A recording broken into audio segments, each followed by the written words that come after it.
Hello అండి అందరికీ. ఈరోజు వచ్చేసి నా వీడియో ఏంటంటే చెప్తాను. ఎప్పుడు ప్రతి వారం ప్రతి గురువారం అయితే ఇంకా నేను వేసిన న్యూస్ పేపర్లు ఉంటాయి కదా సెల్ఫ్లో, అవి పాడైపోయినాయా డస్ట్ పట్టినాయా అని చూసుకొని మార్చేస్తానన్నమాట. అలాగే డబ్బాలన్నీ తుడిచిపెట్టుకుంటాను.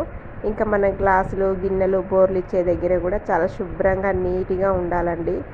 పేపర్స్ కూడా మనకి మొత్తం నల్లగైనాయి అనుకోండి, కాక్రోచ్ పురుగులు లాంటివి వస్తాయి అన్నమాట, చీమలు లాంటివి వస్తాయి. అట్లనే మట్టి వాసన వస్తుంది అనమాట. ఇంకా ఇవన్నీ దులిపేసిన దానివల్ల ఉల్లిపాయ పొట్టు అదంతా ఉంది. ఇంకా అంట్లన్నీ పక్కకేసినండి. ఫస్ట్ అయితే ఇల్లు క్లీన్ చేస్తా. ఎక్కడ కూడా చుట్టుపక్కల బూజు లాంటిది ఉన్నా మొత్తం ఫస్ట్ తీసేస్తాను అనమాట.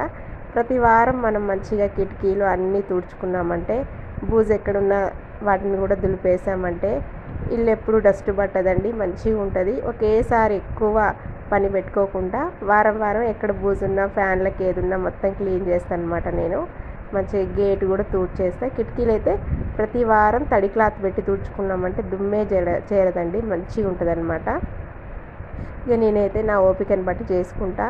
ఇక అన్నీ అయితే మంచిగా బూజులు అయితే తీసేసిన, వంటింట్లో తీసేసిన, అలాగే బెడ్రూమ్లో తీసేసిన. షార్ట్ వీడియోలలో పెట్టిన చూడండి. ఎందుకంటే రేపు శుక్రవారం దీపం పెడతాను కాబట్టి ఇల్లంతా మంచిగా క్లీన్గా ఉండాలి, అలాగే ప్రశాంతంగా కూడా అనిపిస్తుంది అనమాట. ప్రతి గురువారం తప్పకుండా సెల్ఫ్లలో అన్నిట్లో ఎక్కడ దుమ్మున్నా గుడ్డ పెట్టి తుడిచేస్తాను. బూజు ఉంటే అయితే తీసేస్తాను అనమాట. ఇప్పుడు ఇలాగే చేస్తా అండి నేను. ఇక ఈ పని అంతా అయిపోయాక మొత్తం ఊడుస్తున్నాను అనమాట. ఇంకా ఉల్లిగడ్డలు ఎల్లిపాయలు అన్నీ కూడా నేను ఇక్కడ సెల్ఫ్లలో ఇక్కడ బౌల్స్లలో పోసి పెట్టుకుంటాను అనమాట. ఎక్కువ ఉల్లిగడ్డలు ఉన్నప్పుడేమో సెల్ఫ్లో నార్మల్గా పోసి వదులుతాను. ఇంకా ఇల్లు అయితే ఈ విధంగా ఊడ్చేస్తున్నానండి. ఎప్పుడు కూడా ఇలాగే చేసుకుంటా, నాకైతే అలవాటు అనమాట.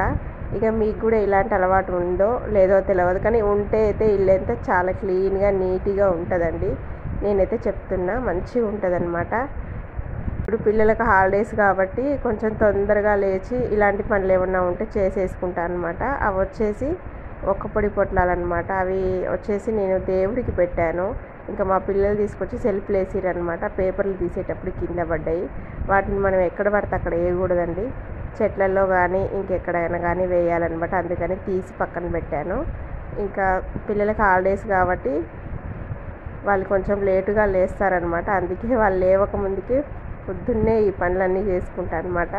లేచిరంటే ఇక వాళ్ళు ఎక్కువ బొమ్మలు వేసుకొని ఆడుకోవడమే ఉంటుంది, పని అస్సలు అవ్వదన్నమాట. అందుకే చాలా తొందరగా లేచి పిల్లలు లేవక ముందుకే ఇలాంటి పనులన్నీ చేసేస్తానండి. ముందుగా హాలు అలాగే వంటగది చేసేసుకున్నామంటే ఇంకా పిల్లలు లేచినాక మన బెడ్రూమ్ అయితే మధ్యాహ్నంగా అయినా అట్లా చేసుకోవచ్చు అనమాట. అందుకనేసి ఈ విధంగా ముందైతే ఈ 2 రూమ్స్ అయితే చేస్తున్నా. నాకైతే ఇక్కడైతే ఎవ్వరు ఫ్రెండ్స్ లేరండి. నాకు నేనే మాట్లాడుకోవాలి, లేదా మా వారితో మాట్లాడుకోవాలి, లేదంటే ఇంటికి ఫోన్ చేయాలి, ఇంటి దగ్గర సభ్యులతో మాట్లాడాలన్నమాట. ఎక్కువైతే ఇక్కడ నాకైతే ఫ్రెండ్స్ లేరండి, నాకు నేనే అనమాట. ఎక్కువ బయటికి అయితే వెళ్ళను నేను, ఎప్పుడు ఇంట్లోనే ఉంటాను. మా వారికి అయితే అస్సలు టైం ఉండదన్నమాట. పొద్దున్న 6 గంటలకు పోతే నైట్ 10-11 అట్లా అవుతుంది. ఇంకా ఆయన ఉండేది ఎప్పుడో ఒకసారి అనమాట ఇంట్లో. ఆ ఉన్నప్పుడు మొత్తం రెస్ట్లోనే ఉంటారు. ఇంకా బయటికి అనేది ఎక్కువైతే పోనండి. అందువల్లనే నా ఈ బయట వీడియోలు తక్కువ. ఎప్పుడైనా పోతే మాత్రం గుడికి మాత్రం పోతా అండి. ఇంకా చూసారా మొత్తం ఊడ్చేసినాక ఇల్లంతా ఎట్లా క్లీన్గా ఉందో. తప్పకుండా ఇట్లా చేసుకోండి. ప్రతి వారం మనం పేపర్లు వచ్చేసి మార్చుకున్నామంటే మట్టి వాసన ఉండదు, పురుగులు రావు, చీమలు రావండి, చాలా క్లీన్గా ఉంటాయి. మనకి వంటగది అనేది అపరిశుభ్రంగా ఉందంటే తప్పకుండా ఇట్లా జీర పురుగులు లాంటివి, చీమలు లాంటివి, ఏమైనా పురుగులు లాంటివి వస్తాయండి. ఇట్లా ఉంటే నీట్గా ఉంటే మనం పెట్టిన వాటిపైన ఏవి ఈగలు కానీ దోమలు కానీ ఏవి చేరమన్నమాట. నీట్గా ఉంటే మనం కూడా ఆరోగ్యంగా ఉంటామండి. వంటగది శుభ్రంగా, ఇల్లు శుభ్రంగా ఎవరైతే పెట్టుకుంటారో వాళ్ళ ఇంట్లో ఒక దరిద్రం కూడా చేరదన్నమాట. చికాకులు, గొడవలు, సమస్యలు ఇవి కూడా రావండి. ఇక్కడనైతే నాకు పూజా ఫ్రేమ్ ఇచ్చారు, కానీ నేను ఇక్కడ పూజకి అయితే ఏర్పాటు చేయలేదండి.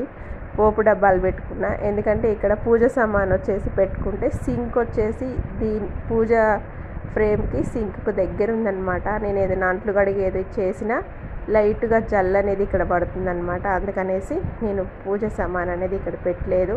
ఇక అందులో ఒకటి వంటగదిలో పూజ అనేది నాకు ఎందుకో నచ్చదండి. మనం నాన్ వెజ్ లాంటిది చేసుకుంటాం కదా, ఎదురుగానే ఉంటుంది కాబట్టి కట్టను కట్టుకోవచ్చు, కానీ నా మనసుకి ఎందుకో నచ్చలేదు. నేను ఇంకొక బెడ్రూమ్ ఉంటే ఆ బెడ్రూమ్లోనే పూజని ఏర్పాటు చేసేసుకున్నాను అనమాట.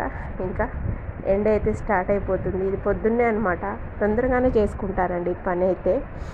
ఇంకా ఇల్లు చూడండి ఇప్పుడు మంచిగా నీట్గా ఉంది. ఇంకా మాపు కూడా పెట్టేశాను.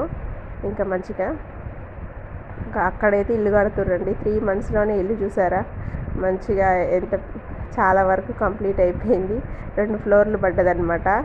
ఇంకా మాదైతే ఇల్లు వచ్చేసి రెంట్ హౌసే అండి, మాదైతే సొంత ఇల్లు అయితే కాదు.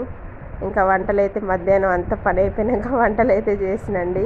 ఎందుకంటే నేనే వీడియో తీసుకోవాలి, తీసేవాళ్ళు అయితే లేరనమాట, అందుకే చేసేటప్పుడు చూపించను కాదు. ఇంకా రైస్ అయితే చూడండి. ఆ తర్వాత ఈ రోజైతే 2-3 కూరలు చేయాల్సి వచ్చిందండి. ఇది వచ్చేసి గోకరకాయ, గోరుచిక్కుడుకాయ అంటారు కదా, గోకరకాయ కూడా అంటారు. దీంట్లో ఎగ్ వేసి వండినమాట. తెలంగాణలో అయితే గోకరకాయ అంటారండి, ఇక్కడైతే గోరుచిక్కుడుకాయ అంటారు. ఇంకా అలాగే దాంతోపాటు పచ్చిమిర్చి వంకాయ ఫ్రై అయితే చేసినండి. ఇదైతే నాకైతే చాలా ఇష్టం అనమాట. ఆ తర్వాత దీంతో పాటు ఇంకా కూడా 2 చేసినండి వంటలు. ఈరోజు వంట పని, ఇంటి పని, ఫుల్ పని అయిపోయిందండి నాకైతే. ఇంక ఇది వచ్చేసి రసం అనమాట. ఎవరైనా కొత్తగా నా వీడియోస్ చూస్తే తప్పకుండా లైక్ చేయండి, అలాగే సబ్స్క్రైబ్ చేయండి. మీరు సపోర్ట్ చేస్తేనే ఇంకా నేను మరికొన్ని వీడియోస్ అయితే పెట్టగలను అనమాట. ఇది వచ్చి మజ్జిగ చారు అనమాట. నేను ఎక్కువగా బయటికి వెళ్ళను, కానీ నాకు తెలిసిన విషయాలు అయితే చెప్తానండి నేను తప్పకుండా అందరికీ.